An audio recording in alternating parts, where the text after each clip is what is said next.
So I'm driving down the interstate the other day and I happened to see a billboard, open house Sunday, 2 to 4, and it's for a funeral home.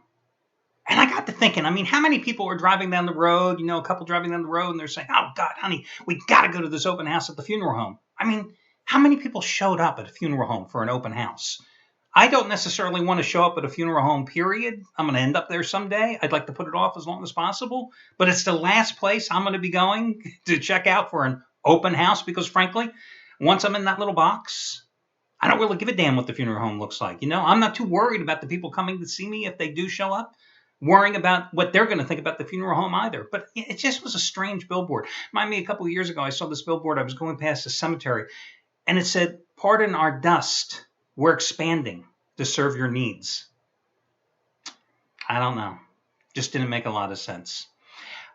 Speaking of funerals, let's talk about the Tampa Bay Buccaneers because they got buried last night. I mean, what a horrendous game. Do you realize the people in Tampa are going right now, Greg Schiano, he wasn't that bad.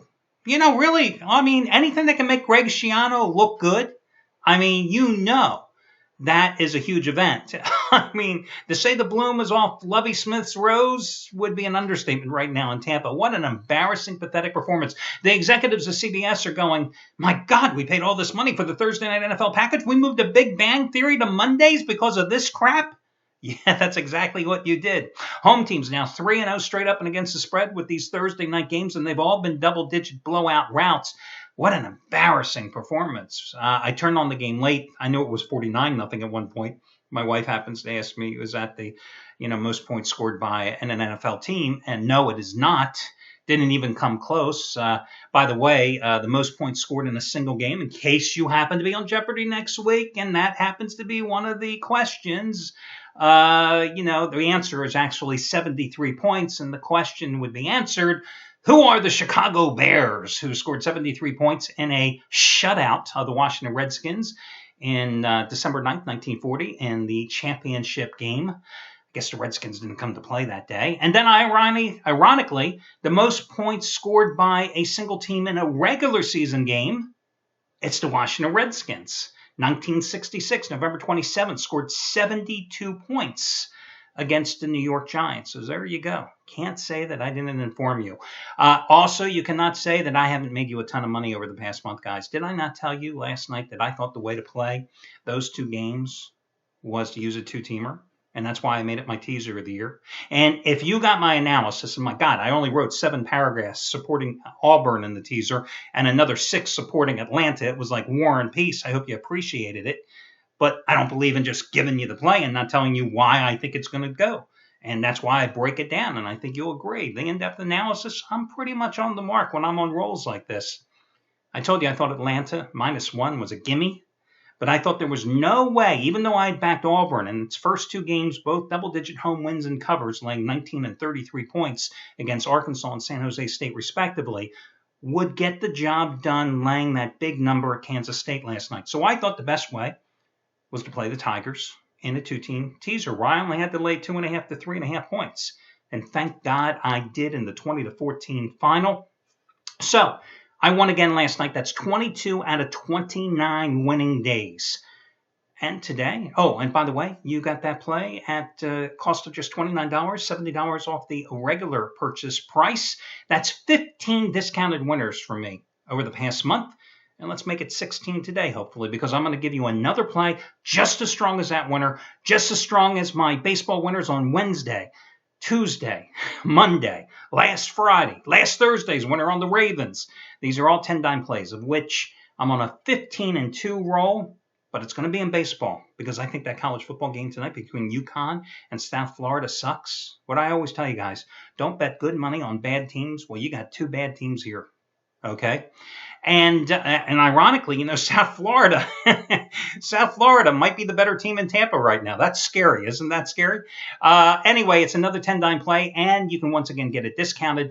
You can get it for $24, saving $75. $5 off the regular price by using coupon code AL24, AL24, AL24. Listen, it's 2 o'clock in the morning. I don't know what the other handicappers are doing here yet. Nobody else has updated their sites. They're probably all in shock after seeing what happened to the Buccaneers last night. So return to the site anytime by 2 p.m. Eastern Time. You'll see all the other discounted promos for Friday's action available on the homepage as usual. Also, props going out to Craig Davis last night. Winning day number 12 out of 16. 59 winner number 8 out of 10. He had an easy teaser winner with the Falcons and the over. That was nice to win by the start of the third quarter, wasn't it? $10 bettors won over $9,700 in the NFL the past couple of seasons, and over the past week, 2.5 weeks, they've won over $2,700. That was good news. Bad news, Anthony Redd, who was going for football winner number 9 out of 10 and winning day number 10 out of 12. He lost last night with Auburn. Chris Jordan, baseball winner number 11 out of 14. It was another discounted play yesterday. He lost with the run line loser on the Pirates. And Brad Wilton, who was just going after another huge total in the NFL after hitting Monday night with the over. He had the under, unfortunately, last night with the Bucs, and that was a 777 triple play, discounted play on Friday. Hey, if I tell you the good, I got to tell you the bad, right? Let's get to your complimentary plays here, and like I said, I'll break down that lousy football game for you as well. I'm going to go with the Twins, minus $1.30 at home against Cleveland. Phil Hughes, you know, he's won 15 games. He has not pitched well at home, okay? I'm not going to blow any smoke here up at you. But the fact is, one of his best performances at home happened to come against these same Cleveland Indians back on August 21st, less than a month ago, when he allowed just one run and walked nobody and struck out 8 in 7 very effective innings in a 4-1 home win. 3-1 with a 1.67 earned run average in his last 4 starts against the Twinkies, against the Indians, who are starting Trevor Bauer tonight, who is 1-5 with a 4.91 earned run average in 11 road starts this season. He's 0-2 with a 5.79 ERA in 3 starts this season against the Twins. Listen, the Indians just took the final 3 games of a 4-game series at Houston. They won last night 2-1, okay? But they only scored 9 runs in the 4 games. They've only scored 21 runs total in their last 8 games. So I'm going to go with the Twins. They just finished off a home series by taking the final 2 of 3 against Detroit, and I like them here at that cheap price. Now, for football tonight, let me break down the game because, as I said, it's a lousy game. You got a UConn team that's off to a 1-2 start. The win was against Stony Brook. Big deal. They lost to BYU 35-10 at home. They lost to Boise State 38-21 at home. Now, true, they held Boise State to just 292 total yards, but the Broncos are not an offensive juggernaut like they were in previous years, previous decades. And the fact is that UConn gave them 21 of their 38 points because of turnovers. South Florida has lost its last 2 games both at home to Maryland 24-17. NC State absolutely kicked their ass 49-17, and you heard Willie Taggart, their coach, utter that line that you hear so many coaches say, we just weren't prepared to play tonight. Really? How many times can you get away with saying that? Why wasn't your team prepared? It's like when Charlie Strong was saying before the BYU game a couple of weeks ago, something, and I'm going to paraphrase. Charlie Strong said at the University of Texas something about, I looked at my players and I could see they weren't ready for the game. Well, whose fault is that, damn it? You're the coach. Did they pay you the big money? But you hear coaches say that all the time after the game. After the game. The other thing you always hear coaches say, you know, it's on us. We've got to coach them better. You know, this loss is on us. Oh, really? I mean, you're going to have that much of an effect on the other 50 guys that are out there actually playing the game? Coach speak.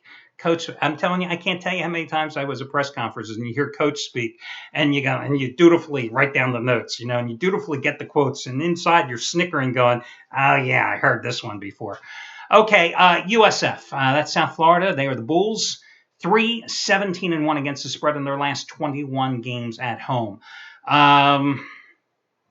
You know, you tell me, who do you want in this game? Yeah, the dog has covered 7 of the last 9 meetings with 5 outrights. I'd lean towards South Florida just for the simple fact they're playing at home. But again, you don't put good money on bad teams. So if you want a free pick that should win, go with the Go with the Twins. Stay away from the football game. Don't watch the football game. That's my advice. Good luck, guys, and I'll catch you again on Saturday morning. Remember, Saturday, as I've done each and every Saturday for over the past 2.5 years, I'll give you a money-saving discount coupon code that could potentially save you hundreds of dollars.